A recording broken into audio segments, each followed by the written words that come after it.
कई बार आपने देखा होगा कि हम आंख बंद करके कथा कह देते हैं 1 आध घंटा तक। क्यों? उस समय किसी श्रोता का कुभाव दिख जाता है। कुभाव मतलब या तो उबासी लेता हुआ दिख गया कोई, या फिर कोई फोन चलाता दिख गया है। तो ऐसी स्थिति में जब श्रोता दिख जाते हैं तो फिर कथा भूल जाता हूं मैं, इसलिए फिर मैं आंख बंद करके कथा कहता हूं। हम मना क्यों करते हैं कि जब हम मंच पे आए तो हमको स्पर्श मत करो? उसके पीछे कोई और बात नहीं। ऐसा नहीं कि मेरे अंदर बहुत पुण्य है इसलिए मना कर रहा हूं। मैंने अनुभव किया है कि कई बार लोगों के स्पर्श से हम जितने भावना बना करके आए मंच पे आके सब भूल जाता हूं मैं। आप तो सद्भाव से स्पर्श कर रहे हो, पर किसी का कोई भाव ही नहीं है, वो देखा देखी स्पर्श कर रहा है। इसीलिए दूर से प्रणाम करो, आपको ही फायदा मिलेगा, हम कथा अच्छे से सुना पाएंगे। पर जब बहुत ज्यादा लोग स्पर्श कर देते हैं तो मैंने देखा है कि मेरे भाव जितने होते हैं शून्य हो जाते हैं। कथा करना भी बड़ा कठिन है, पर कथा सुनना भी बहुत कठिन है। कथा में बैठना, बैठ करके बहुत देर तक श्रवण करना, और केवल श्रवण नहीं, उसका निरुध्यासन करना, उसको समझ करके जीवन में उतारना, ये भगवत कृपा के बिना नहीं हो सकता।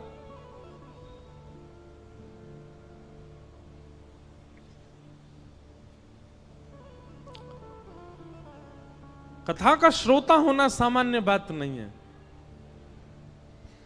निश्चित ही ये बात आप लिख लीजिएगा, प्रमाणित है।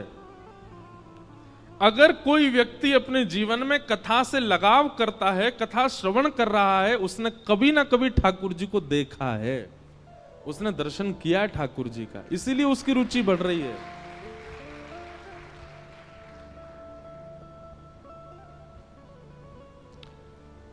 क्यों इतना आनंद आता है सुनने में? क्यों इतना सुख मिलता है आपको? क्योंकि कभी ना कभी आपके जो भीतर चित्त है, आपकी जो आत्मा, उसने कभी अनुभव किया है ठाकुर जी का। इस जन्म में नहीं तो गर्भ में किया होगा, गर्भ में नहीं तो पूर्व जन्म में किया होगा, कभी तो किया है।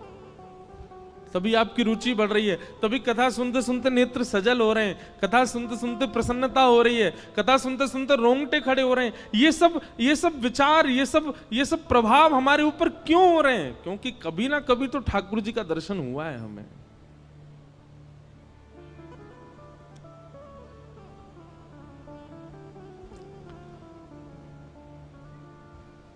कुंती ने भगवान की स्तुति गाई, तत्पश्चात भीष्म पितामह ने भगवान की स्तुति गाई, और फिर भगवान द्वारिका प्रस्थान कर गए। उत्तरा के गर्भ के बालक ने जन्म लिया, और कुछ वर्ष बाद जब भगवान अपनी लीला पूरी करके चले गए, तब पांडवों ने उस बालक को राज्य गद्दी पर बिठा दिया, और पांडव भी स्वर्गारोहण को चले गए।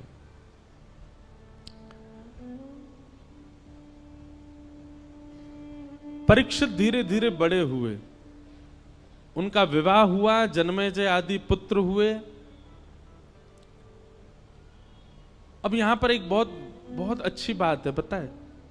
बटुक जी भी बैठे हैं, कई सारे विद्वान भी बैठे हैं। अधिकतर व्यास कहते हैं, हम भी कहते थे पहले कथा में, Trendy lips under 699. Where?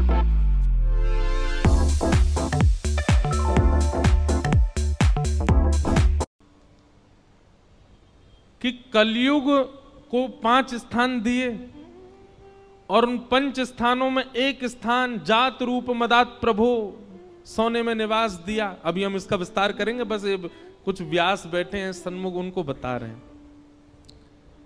और उसके बाद परीक्षित ने आकर के मुकुट पहन लिया, जिसकी वजह से उनके मस्तिष्क में कलयुग प्रविष्ट हो गया। पर यह कथा भागवत में लिखी नहीं है। परीक्षित जी ने कोई मुकुट नहीं धारण किया, बल्कि श्रीमद् भागवत जी में तो स्पष्ट ऐसा लिखा है कि जब तक परीक्षित जी पृथ्वी पर थे, कलयुग थर-थर कांपता था। कलयुग ने अपना प्रभाव डाला ही नहीं कहीं पर भी। तो फिर कहते हैं, फिर परीक्षित की मति कैसे बिगड़ी? उन्होंने एक संत का अपमान कैसे कर दिया? तो यहां भाव बताया गया, क्षुधा, भूख। इतनी भूख लगी थी उनको, इतनी प्यास लगी थी कि भोजन और प्यास का मारा व्यक्ति कुछ भी कर सकता है। इसलिए व्यक्ति को अत्यंत भूखा भी नहीं रहना चाहिए, क्योंकि अत्यंत भूख जो होती है कलयुग उस पर भी प्रभाव डाल करके उससे गलत करवा देता है।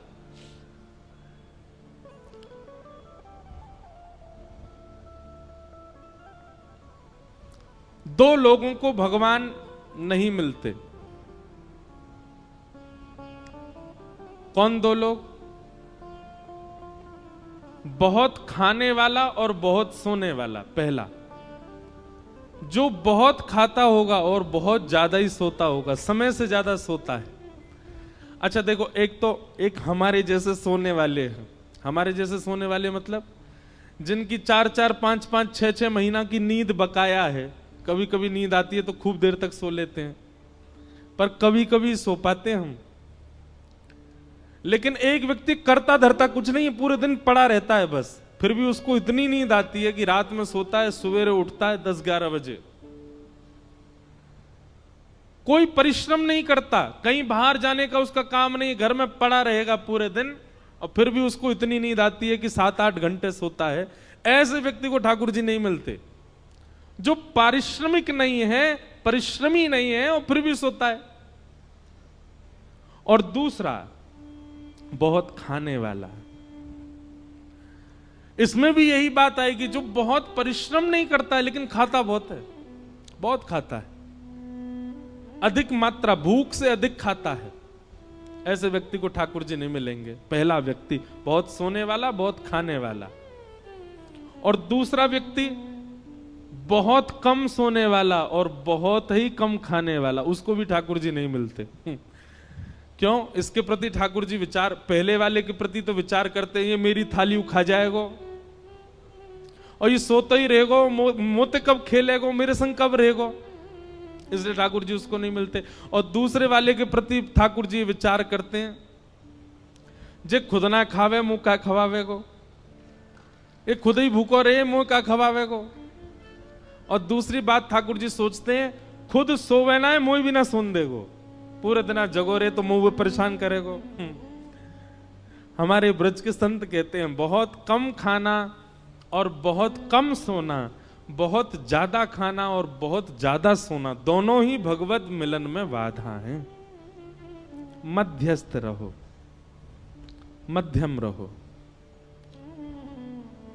अब आप कहोगे ये मध्यस्थ कैसे पता चले, मध्यम कैसे पता चले? निद्रा कैसी हो? इतनी निद्रा हो जाए कि पूरे दिन फिर भले ही लेटने को भी ना मिले तो भी काम चल जाए, इतनी निद्रा लेने वाला व्यक्ति, और पूरे दिन फिर परिश्रम कर सके, ठाकुर जी से मिलने के लिए परिपक्व है। और इतना भोजन करे कि उससे आलस्य ना आवे, ऐसा व्यक्ति भी ठाकुर जी से मिलने के लिए परिपक्व है। अपच ना हो, इतना भोजन करे बस, ऐसा व्यक्ति भी ठाकुर। और भैया कछु तो खुद भी अपने आप भी समझ जाया करो, जीवन में कितना सोना चाहिए, कितना खाना चाहिए, इसका थोड़ी व्यवस्था बनाओ और उस अनुसार ठाकुर जी के मिलन के लिए चलो। तो परीक्षित जी महाराज एक दिन विचरण कर रहे थे और विचरण करते हुए उनको कलयुग मिला,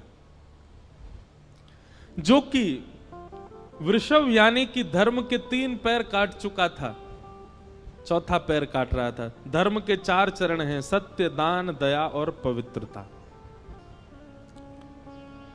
कलयुग में केवल 1 पैर बचा है धर्म का, वो है सत्य। दान, दया और पवित्रता तो खत्म हो चुके हैं। कलयुग में दान नहीं करता व्यक्ति, दिखावा करता है। कलयुग में दया नहीं करता व्यक्ति, एहसान करता है।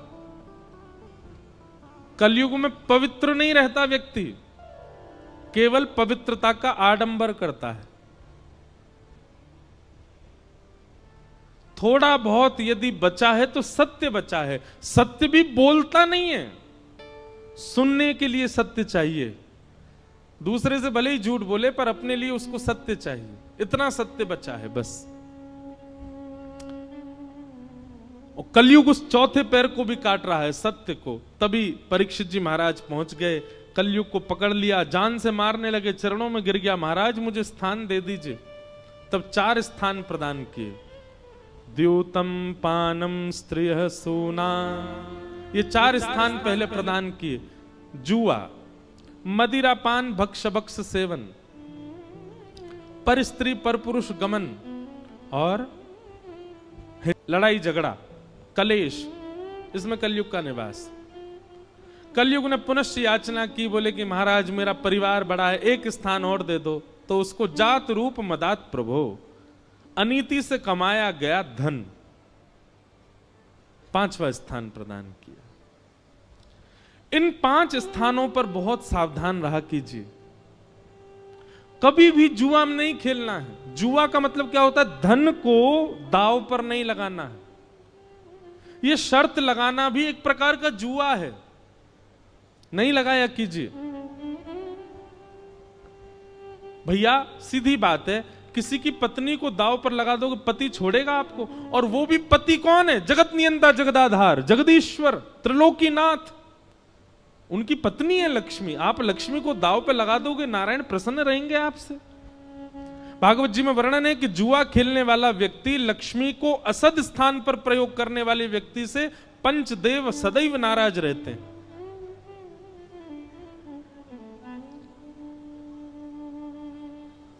कई बार हमने देखा कि जुआ खेलने वाले व्यक्ति प्रारंभिक स्थिति में बहुत धन कमा लेते हैं, बहुत ऐश्वर्य भोग लेते हैं, सब सुख संपत्ति होती है। एक बात याद रखिएगा बंधुओं, बहुत ध्यानपूर्वक सुनो। असद क्रिया करने वाला व्यक्ति, बहुत ध्यान से सुनिएगा, असद क्रिया करने वाला व्यक्ति दूषित क्रिया करने वाले व्यक्ति के लिए एक निधान बनाते हैं भगवान। क्या? जैसे भगवान दिखते हैं कि गलत कर रहा है, तो उसके इस जन्म के एवं उसके आगामी जितने जन्म हैं एवं पूर्व के जन्मों के जितने भी पुण्य हैं, जितने भी सुख हैं, जितनी भी समृद्धियां हैं, सब एक साथ ठाकुर जी उसको देख करके भुगवाते हैं। जल्दी इसका कोटा खत्म करो, जल्दी जल्दी इसको खवाओ। समझ में आई बात? थोड़ा और समझो। मान लीजिए कोई व्यक्ति है और वो गलत काम करता है, पाप करता है, वो सब क्रिया करता है जो वेद विरुद्ध है। ठाकुर जी एकाध बार तो प्रयास करते हैं कि सुधर जाए, लेकिन वो एकाध बार में भी जब नहीं सुधरता है तो ठाकुर जी कहते हैं ठीक है, तो अब इसका स्वभाव बन ही चुका है, इसको पाप करना ही है, इसको गलत करना ही है, तो फिर इसके जन्म में, इसके जीवन में जितने भी सुख समृद्धियां आने वाली हैं, एक संग सब इसके जीवन में दे दो। उसके पास धन भी आ जाएगा, उसके पास संपत्ति भी आ जाएगी, वो जो चाहेगा उसको मिलने लग जाएगा। लेकिन वो यह नहीं समझ पाता है कि ये मेरा खाता खत्म किया जा रहा है जल्दी जल्दी। एक साथ सब भुगवा करके फिर ठाकुर जी उसको ऐसा गिरते हैं, ऐसा गिरते हैं, जैसे उसका शून्य हो जाता है खाता, फिर वो जीवन में उठ नहीं पाता। इस जीवन में नहीं, कितने जन्मों तक नहीं उठ पाता। और भक्ति करने वाले के साथ उल्टा होता है। जैसे ठाकुर जी देखते हैं तिलक लगाने लग गया, कंठी पहनता है, माला जप करता है, नित्य हरिनाम संकीर्तन करता है, कथा श्रवण करता है, तो ठाकुर जी कहते हैं इसके जीवन में जितने दुख आने वाले हैं, इसके अनेक जन्मों में जितने दुख आने वाले, सब भुगवा के इसके सारे खाते खत्म करो दुख के। और एक साथ ठाकुर जी भुगवा भुगवा करके सब नष्ट कर देते हैं, शून्य कर देते हैं। और जैसे ही उसका खाता शून्य होता है, ठाकुर जी आकर के उसको हृदय से लगा लेते हैं। कभी कभी बंधुओं एक बात कहें हम, कभी कभी आप जो चाहते हो वो होने लग जाता है, सब कुछ बहुत अच्छा अच्छा चल रहा है, और इसके बदले में आप ये भी जानते हो कि आप पाप करते हो, आप वो सब क्रिया करते हो जो वेद विरुद्ध है, जो शास्त्र विरुद्ध है, और फिर भी आपके साथ सब कुछ अच्छा अच्छा होता है, तो संकेत समझ लेना खाता खत्म किया जा रहा है अच्छाई का। और जिस दिन कंठी माला पहनो, तिलक धारण करो, गुरु मंत्र ले लो, नाम जप करना प्रारंभ कर दो, तैयार हो जाना। अब ठाकुर जी हमारे बुराई के, हमारे जीवन के आने वाले दुखों के, कष्टों के, आर्तों के जितने भी विपत्तियां हैं सब अब भेजेंगे। हमको उसको निवृत्त करना, उससे नष्ट करना, उससे निकलना है, घबराना नहीं है।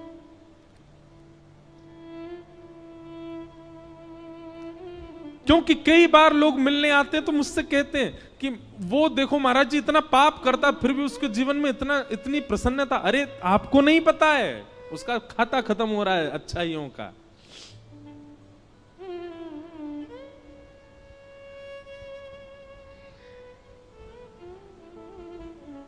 इसलिए कभी कभी जीवन में रुकावटें आना, कभी कभी जीवन में एंजाइटी आना, डिप्रेशन आना, चिंताएं बढ़ना, थोड़ी थोड़ी परेशानियां आना,